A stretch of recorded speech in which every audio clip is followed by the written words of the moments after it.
ఎవరు వచ్చినా ఎంతమంది వచ్చినా మేము నమ్ముకున్నది మిమ్మల్ని, మేము తప్పకుండా ఆశిస్తున్నది ఆకాంక్షిస్తున్నది మీ ఆశీర్వాదం. అయినా మీకు తెలుసు, నేను చెప్పాల్సిన పని లేదు, సింహం ఎప్పుడు సింగల్ గానే వస్తుంది. ఏమొస్తాయి ఏమొస్తాయి నేను అనలేదు. ఎలక్షన్ కమిషన్ వాళ్ళు కేసు పెట్టదలుచుకుంటే గాంధీ గారి మీద పెట్టండి, ఆయన మనుషులు అన్నారు, నాకు సంబంధం లేదు. నేను మీ అందరినీ కోరేది ఒకటే, 9.5 ఏళ్ళు హైదరాబాద్ లో సుకూన్ ఉన్నాం. హిందూ అని, ముస్లిం అని, క్రిస్టియన్ అని, సిక్ అని ఏ పంచాయతీ లేదు. కులం పేరు మీద కుప్పట్లు లేవు, మతం పేరు మీద మంటలు లేవు, ప్రాంతాల పేరిట పంచాయతీలు లేవు. తెలంగాణ ఆంధ్ర గొడవ లేదు, రాయలసీమ గొడవ లేదు, కర్ణాటక తమిళనాడు గుజరాత్ ఏ గొడవ లేదు. అన్నదమ్ముల్లాగా కలిసి ఉన్నాం, కలిసి హైదరాబాద్ ను అభివృద్ధి చేసుకుంటున్నాం.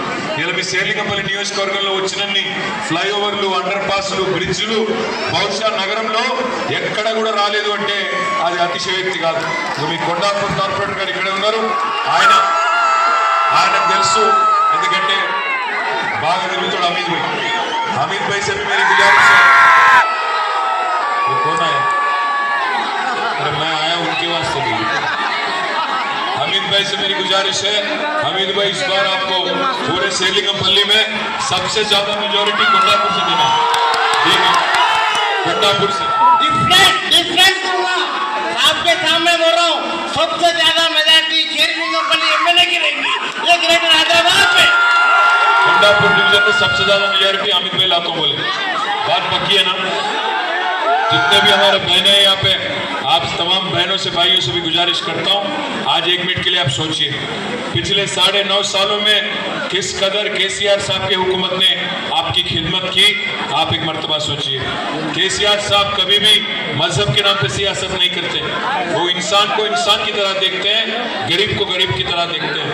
इसलिए अगर आज एक गरीब हिंदू बच्ची को अगर बतुकम्मा के दौरान साड़ी दिया जाता है, तो गरीब मुसलमान बच्ची को रमजान के वक्त तोहफा दिया जाता है, गरीब क्रिसमस बच्ची को क्रिसमस के टाइम पे तोहफा दिया जाता है।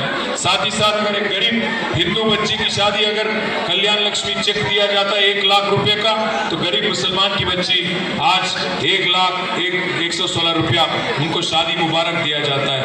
साथ ही साथ 204 स्कूल हमारे बच्चों के वास्ते तश्कील किए गए, जिसमें आज 1 लाख से ज्यादा हमारे बच्चे पढ़ रहे हैं, जिसमें एक बच्चे पे 1,20,000 रुपया खर्च होता है।